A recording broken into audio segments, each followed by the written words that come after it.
Kuwait ಮೇಲೆ Iran ದಾಳಿ, ಅಲ್ ಸುಬಿಯಾ ವಿದ್ಯುತ್ ಘಟಕದಲ್ಲಿ ಭಾರೀ ಬೆಂಕಿ.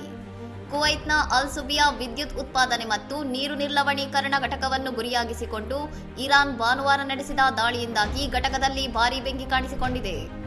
ಕುವೈತ್ನ ವಾಯು ಪ್ರದೇಶದಲ್ಲಿ ಪ್ರತಿಕೂಲ ಬ್ಯಾಲಿಸ್ಟಿಕ್ ಕ್ಷಿಪಣಿಗಳು ಮತ್ತು ಡ್ರೋನ್ಗಳನ್ನು ಪತ್ತೆಹಚ್ಚಿ ತಡೆದಿರುವುದಾಗಿ ಕುವೈತ್ ಸಶಸ್ತ್ರ ಪಡೆಗಳು ತಿಳಿಸಿದ್ದು, ಪ್ರಮುಖ ನಾಗರಿಕ ಸೌಲಭ್ಯಗಳ ಮೇಲೆ ದಾಳಿ ನಡೆದಿರುವುದನ್ನು ಖಂಡಿಸಿವೆ.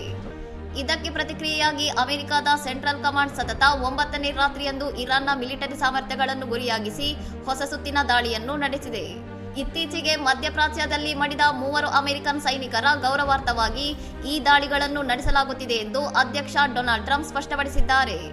ಕುವೈತ್ ಅಮೆರಿಕ ಇರಾನ್ ಸಂಘರ್ಷದ ಕೇಂದ್ರ ಬಿಂದುವಾಗಿ ಪರಿಣಮಿಸುತ್ತಿದ್ದು, ಇಂಧನ ಮತ್ತು ಸಾರಿಗೆ ಮೂಲಸೌಕರ್ಯಗಳ ಮೇಲೆ ನಿರಂತರ ದಾಳಿಗಳು ನಡೆಯುತ್ತಿರುವುದು ಆತಂಕಕ್ಕೆ ಕಾರಣವಾಗಿದೆ.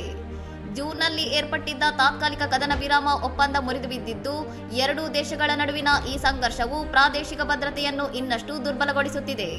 ಇನ್ನಷ್ಟು ಸುದ್ದಿಗಳಿಗಾಗಿ ನೋಡ್ತಾ ಇರಿ ಸೌರಂ ಟಿವಿ.